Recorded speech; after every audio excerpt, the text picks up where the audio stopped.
Alright, what's going on everybody, it's Liam here and welcome to today's video on the channel. In today's video, we are starting a new series. It is going to be a guide for every school in the game for PvP, starting off with balance, obviously, in today's video. Now, I'm going to be going over a lot of things in depth, everything from the gear, to the jewels, to the pets, and explain why you're going to want certain things over other things. I'm also going to explain the general playstyle and the meta of how to play balance right now. Just for some credibility, my balance has been my second highest ranked wizard at max level. I got warlord on a storm and a balance was a close second. Didn't quite get warlord, but I'm gonna go for that within the next season or two probably. But he's consistently martial every season, and I average about a 90% win rate on this school, so I feel like I'm pretty qualified to make a guide like this. Okay, so step 1 on a balance. Gaze burn, gaze burn, gaze burn. So on a balance, you have some of the best stats in the game by default. So you're gonna wanna have a hat and some boots that offer a shield pin, which is basically stuff you see right here. Gives you extra resist to any school you want. I have storm, life, ice, fire, right? So I personally run death and myth. You can have either one on your hat or shoes, up to you with what you want. I would highly suggest having 2 shield pins and running the gear setup I have in this video if you are going to be doing max balance PvP. This is incredibly powerful because these are the only 2 schools that can come close to beating balance, but if you're pinned to them or warded to them, they're not really going to stand a chance if you play very well. So the gear setup I have right now is the burrow hat with a myth pin. As you can see, the nullity robe, if you do not have this, that is okay.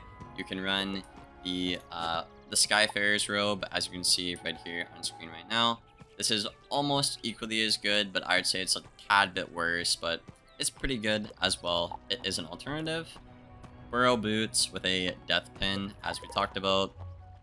Aeon sword, there's just nothing better that you can run on a balance right now, at least until the raid is figured out at the time of me recording this audio.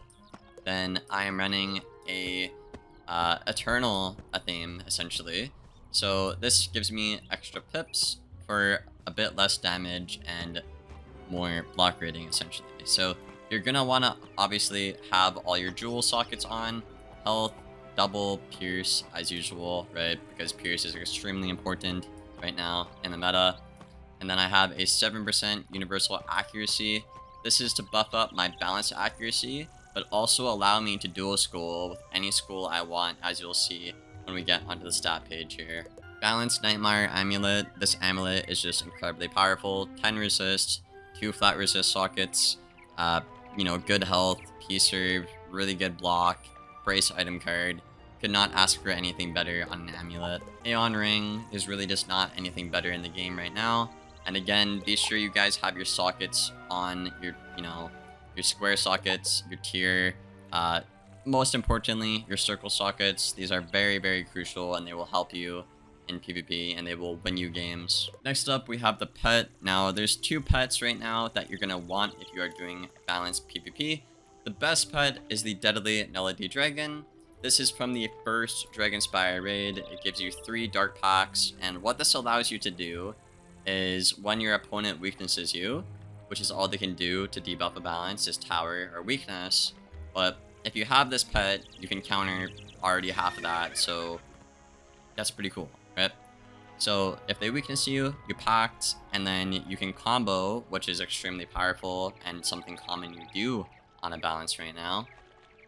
And yeah, you don't take damage because it's Moon School. It does like maybe 0 or 20 damage to you, as opposed to a death who would take like, I don't know, 400, 500 damage. It's an extremely powerful spell, and the tempo shift just really makes you win games. You can Dark Pact and then Hydra into a Mock, and the game is over if you're against like a fire or a storm pretty much. An alternative pet would be the Rain Beetle pet. Obviously, you would have to run Storm Accuracy, which you actually can with my setup. You'll see in the video here. So that is really cool. You can run a Rain Beetle pet if you do not have the Deadly Null Dragon from that first raid, or if you're a more casual player, that is absolutely okay. That is absolutely fine. The talents are pretty standard on the pet. You know, we have Dealer, we have Proof, Defy, Breaker, Mighty, and I actually have Sharp Shot again to buff up my main school accuracy and my dual school accuracy. So if you're paying attention, we have 7% here, and we have 6% there, for a total of 13% universal accuracy. And then I'm running a Clockwork Courser, just the best mount for balance right now. And I'm running the Void balanced cards. I would actually recommend having the Skyfarer deck if you can. Unfortunately, I do not have it, and it's locked behind a paywall, so that is very unfortunate. But this deck is extremely good, and probably the second best. If you have the Skyfarer deck, use that, and again, socket that universal accuracy. So yeah, if you just come over here and Novus and Konotas or whatever, and talk to Ada Wagmar or whatever that is, simply go here, triangle, dazzling accurate opal, 13,000, just buy one of those and socket it on your deck and you're a thing. Now, if we look at the stats, as you'll see, they're pretty good stats, right? We have really good accuracy. I'll get a bit into that later on in the video, but you have extremely good health. The damage cap is 170 for balance, so we are right at the damage cap. We have a lot of resist and a resist meta. Really good crit and block. You want to be around these numbers if you can. You could be a bit higher as well if you want to be. 49 Pierce, which again is the cap for balance. Perfect pips. 3-piece Shad, which is really good right now in the meta. And about 90% piece serve. So these stats are incredibly powerful, and I recommend these to anyone who is doing balanced PvP right now. Now, on the topic of accuracy and dual schooling, I would actually recommend socketing 2 Storm accuracy jewels. So, as you can see, we have 7, 7, and 6 for 20, right? And on my boots and my robe, I have 2 open power pins. So that means I can socket, you know, like 2 storm pins, 2 myth pins, or 1 storm pin, 1 myth pin, right? But we already have max death accuracy, so we can't fizzle Banshee. We can't fizzle any myth spells, like Earthquake or Myth Banshee. We can't fizzle any life spells if we wanted to do that.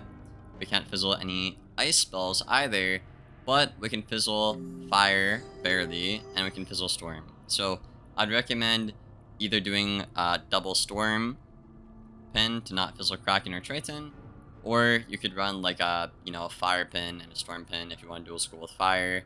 But I think you're going to be better off running a storm pin on your robe and your boots to have max accuracy to every school to let you dual school viably. And what is really nice about this setup is, again, you do not give up a single stat. You just benefit. You know, you can run meta, crazy high resist, and damage, and dual school any way, shape, or form you want. And again, you are not giving up a single stat as a balance right now, which is kind of why it is like the top school right now. The best school, if not the second best school right now in the meta. Okay, so now for the general playstyle of balance. Now, balance basically has a counter to everything. That's kind of what it is. Balance is all things, is what the game basically tells you. And they're not lying when they say that, right? As a balance, you have good counters to everything. They're not exceptional, but they're pretty darn good, okay? So, you have Gaze and Mock, which are your primary damage dealer hits, your shots, right? So, Mock and Spiel is like your burst damage hit. Like if you really need to catch up or do a big hit, you're gonna go with a Mock. If it's really important that you keep bubble or you have to hit around a shield, Gaze of Fate is obviously a lot better. What you'll see oftentimes a lot of balances do is they'll shield a lot or weakness a lot and brace until they get a shad, and then just send that shad and go back into their turtle and hide until they get another shad. And this is the meta because you cannot get a balance out from that like little turtle shell with the brace. They sit on 100 resist right now because it's not balanced or penalized at all in the meta. So they'll sit on their 100 resist and keep clicking brace over and over until they get the shad and just keep throwing shads at you and you'll die. So ideally, what I do on my balance at least to be a bit different from them, and what works for me consistently to beat, you know, every strategy in the game, is what I will do when I don't have a shad and I'm protected is I'll actually go for a magnify. And what's really nice about magnify is you can threaten a burn and a hydra at the same time, right? And if they shield because they're afraid of a burn, I get a buffed hydra, but then I'm protected, right? I get a shield back from the hydra. So I'm getting a nice buffed hit, but also being protected so they can't hit me, right? And that's kind of what you do. You magnify to take nice hydras and burns so they can't hit you. And then when you're out of pips or they have a lot of tempo backed up, that's when you'll swap to brace off of the magnify, right? Obviously, there's times to brace and there's times to magnify, but I like to stay in control of the game and go on the offense and, like, you know, hit with a buffed hydra, get a shield back and be safe, or just burn so they can't do anything. And then once I'm in trouble or they have the tempo and pips to combo, I'll swap to a brace because they can't do much. Or another really helpful tip for balanced PvP is when the shad comes into play, you know, when your opponent is 1 or 2 rounds off of getting the shad, it's a good idea to click brace because they just can't trade with you if you have that brace up most of the time, right? So a lot of balance is just stalling until you get the shad. So shield, shield, shield, weakness, weakness, weakness, counter, counter, counter, hydra, burn, shad, shad, maybe steel ward, maybe throw in a dark pact, a steel pip, bubble, bubble, bubble, bubble out, bleh, bubble, bubble, bubble, brace, rinse and repeat. So balance is very formulaic. Like I said, you're either going to be shielding, bracing, bubbling, burning, wanding, hydraing, or sending a shad if you have it. It's always one of those few moves on a balance right now. Now, you might be able to tell something. I do not have any gambits in my deck aside from Scion. I have this strictly for PvE strategies. I can catch them off guard sometimes, but on a balance, you're not going to want to go for a gambit because your gambits are kind of bad, and right now, it's just not good in the meta to go for a gambit at the moment. So I would not recommend going for an Oni or a Jhin right now. If you're packing these, you could do it for fun, but if you're serious about playing the game, getting better, or getting ranked, you're kind of throwing by packing these right now, unfortunately. So at the end of the video here, I'm quickly going to go over every matchup and just briefly talk about what you're going to want to do. So against a Storm, like I said, all you really want to do, get a stun block up, shield a lot, or you know, hit with a hydra and a burn a lot, and just send shads, pretty much, and always stay in control of the game and think about what they can do, because a Storm can't really do, if you think 2 turns ahead of what a Storm is going to do, and you're aware of that, it will just never win, as long as you play well and think that way on a balance. So just hit a lot, shield tactically, and manage your pips well. That's a very important one in this matchup. Brace is good because, again, resist is really broken. So you can do that against a Storm a lot, use a lot of shields, and hold on to your Banshees because this will win you that matchup 9 times out of 10. Fire, you're going to want to hold on to your scales because trap stack is extremely common. And you're going to want to pack Kraken as well for FFA eliminates and stuff like that. But aside from that, on a fire, all you really have to do is just, like I said, just brace, maybe magnify, hydra, burn a lot. Weakness is a lot better than shielding against a fire because they can hellafin. Only shield if you absolutely have to against a fire. Then against ice, all you really need to do in this matchup is, again, you know, brace, magnify. Don't try to bubble a lot because they have the blimp pet and they will hit and bubble a lot. So try to avoid fighting bubble and hydra under their bubble if you can, and then change it if they have, I don't know, if you're getting shads and they're not, for example. Be very tactical with how you use your 2-pip bubbles against an ice wizard, and be sure you always have pips to shift over their clockwork with the frostbite A-bomb combo. That's still very powerful, so shifting this will help you a lot in the matchup. But pretty much all you need to do in that is just hydra a lot, engage a lot, and keep your pips up and stay in control of the game. And Scorpion is pretty good too. In a mirror matchup, you're pretty much just going to want to make better moves. That's really all it comes down to, you know. If you have a Dark Pact bet in a mirror matchup, that will pretty much just automatically win you the game, I would say. Beetle's not bad, I will say that, but Dark Pact is better in the mirror matchup. That's also why I prefer it and have a higher win rate with it, personally. In a mirror matchup, you have to think at least 3 turns ahead. It's really, really tricky. You just want to be sure you trade better, and you gotta hope that you're critical, because if they critical a lot and you don't, you'll lose out on hundreds, if not thousands of damage by the end of the game, and you could lose the game off that. Ultimately, what I'd recommend here is managing your pips very well. Try not to burn through shields unless you're already ahead, and always be the one to take the mock first, because you could get a weakness and then they can't trade back, and then you can stay in control of the game. Also, empower a lot and don't discard Scorpion or your wand hits. Against a life, you can basically pack Infection, Threefold, Doom, stuff like that. You can also steal heals like Caterpillar with Gearhead, which is pretty useful in my opinion. The only problem with life is they can regenerate, so you would have to pack Triton or Pirate for that if you would like to, but I'm going to recommend packing Threefold and Doom for the next meta coming up here. When burst heals are banned, I think this will be a lot more better of a counter, Dooms and Threefold, in my opinion. Gaze of Fate is really, really good and powerful in this matchup, I would say, and just like the Ice matchup I talked about, you're going to want to bubble tactically and not spam your bubbles unless they're like literally all in your hand. And do not start Bubble War in this matchup, or you will probably lose 9 times out of 10. Against Myth, you're going to need to hold on to your Earthquakes we pack in side deck. Banshee is okay too if you time it well, but Earthquake is good to stop them from blade stacking, which is common, and shield stacking and going for the Jhin. So this is pretty much just for like Myth and Death Wizards. I guess I could tie that in together here at the end of the video. Earthquake is for Myth and Death, and this PvE blade stack, essentially. And against a Myth, all you really need to do is, you know, counter the little rat spell with Kraken, try to counter their traps, take some good mocks if you can. Try to avoid Gaze of Fate unless they're, you know, not stacking, because if they are stacking and going for a one-shot, you're just not going to be able to kill on time and get enough shads to kill, because Gaze of Fate is just too weak compared to Mockenspiel.